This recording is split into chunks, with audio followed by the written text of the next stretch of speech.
പ്രേക്ഷകർക്ക് നമസ്കാരം. കാലങ്ങൾ മാറി മറിഞ്ഞുകൊണ്ടിരിക്കുമ്പോൾ രാജസ്ഥാനത്തിൻ്റെ മേന്മ നഷ്ടപ്പെട്ടുകൊണ്ടാണ് ഇരിക്കുന്നത്. എങ്കിലും രാജ്യത്വം ഇന്നും പരമാധികാരത്തിൻ്റെ പ്രതീകമാണ്. വിശുദ്ധ വത്സരമായി ആചരിച്ച 1925 സമാപനത്തിൽ 11-ാം പീയൂസ് മാർപ്പാപ്പ സർവ്വലോക രാജാവായ ക്രിസ്തുവിൻ്റെ തിരുനാൾ എല്ലാ വർഷവും ഒക്ടോബർ മാസം അവസാന ഞായറാഴ്ച ആചരിക്കണമെന്ന് പ്രഖ്യാപിച്ചു. ക്രിസ്തുവിൽ നിന്ന് വഴിമാറിക്കൊണ്ടിരിക്കുന്ന വ്യക്തികളും കുടുംബങ്ങളും സമൂഹങ്ങളും രാജ്യങ്ങളും ക്രിസ്തുവിൻ്റെ രാജ്യത്വം അംഗീകരിക്കേണ്ട ആവശ്യകത അനുസ്മരിപ്പിക്കാനാണ് മാർപ്പാപ്പ ഇങ്ങനെ തീരുമാനിച്ചത്. 1925 ക്രിസ്തുവിനെ സർവ്വലോക രാജാവായി 11-ാം പീയൂസ് മാർപ്പാപ്പ പ്രഖ്യാപിച്ചു. ക്രിസ്തുവിൻ്റെ രാജ്യത്വം പഴയ നിയമത്തിലും പുതിയ നിയമത്തിലും പ്രഘോഷിക്കപ്പെടുന്നുണ്ട്.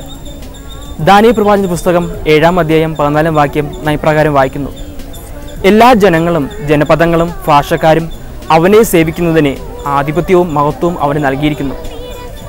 അവൻ്റെ ആധിപത്യം ശാശ്വതമാണ്, അവൻ്റെ രാജ്യത്വം അനശ്വരമാണ്. വീണ്ടും ലൂക്ക എഴുതിയ സുവിശേഷം 1-ാം അധ്യായം 32-33 വാക്യങ്ങളിൽ ഇപ്രകാരം കാണുന്നു: ഗബ്രിയേൽ ദേവദൂതൻ മംഗളവാർത്ത അറിയിപ്പോൾ പറഞ്ഞു, യാക്കോബിൻ്റെ ഗോത്രത്തിൽ അവിടെ നിന്നും രാജാവായി വാഴും, അവിടുത്തെ രാജ്യത്വം അനന്തമാണ്.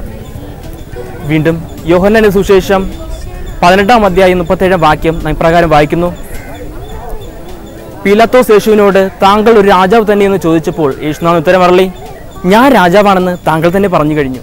എന്നാൽ ക്രിസ്തുവിൻ്റെ രാജ്യം ഭൗമികമല്ല. ലത്തീൻ കുർബാനയിലെ പ്രീബസിൽ പറയുന്നത് പോലെ അത് സത്യത്തിൻ്റെയും ജീവൻ്റെയും വിശുദ്ധിയുടെയും കൃപാവരത്തിൻ്റെയും സ്നേഹത്തിൻ്റെയും സമാധാനത്തിൻ്റെയും വിശുദ്ധിയുടെയും രാജ്യമാണ്. ആധുനിക യുഗത്തിലെ അധികാര ദുർവിനിയോഗം ജനങ്ങളുടെ ജീവിതം വഴിമുട്ടിക്കുമ്പോൾ യഥാർത്ഥ നേതാവായ ക്രിസ്തുനാഥൻ നീതിപൂർണ്ണമായ നേതൃത്വം വെളിപ്പെടുത്തുന്നു. ഏവർക്കും തുല്യനീതി നൽകുവാൻ പ്രാപ്തിയുള്ള ഒരേ നേതാവ് ക്രിസ്തുനാഥനാണ്. അവിടുത്തെ രാജ്യത്തിൽ നീതിയും സ്നേഹവും സന്തോഷവും നിരന്തരം കളിയാടുന്നു. ഏവരും ഒരേ മനസ്സോടെ അർപ്പണ മനോഭാവത്തോടെ കഴിഞ്ഞുകൂടുന്നു. ക്രിസ്തുവിൻ്റെ ശാശ്വതമായ ലോകത്ത് നിരന്തരം ജീവിക്കാൻ വേണ്ടി കൃപാവരത്തിനായി നമുക്ക് ദൈവത്തോട് നിരന്തരം പ്രാർത്ഥിച്ചുകൊണ്ടിരിക്കാം.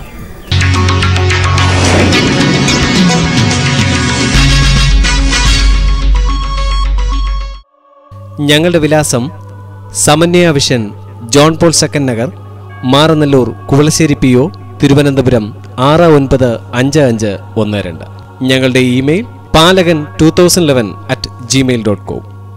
നിങ്ങളുടെ ദേവാലയങ്ങളുമായി ബന്ധപ്പെട്ട വാർത്തകൾ ഞങ്ങളെ അറിയിക്കുവാൻ വിളിക്കുക 9847031802 9496813634.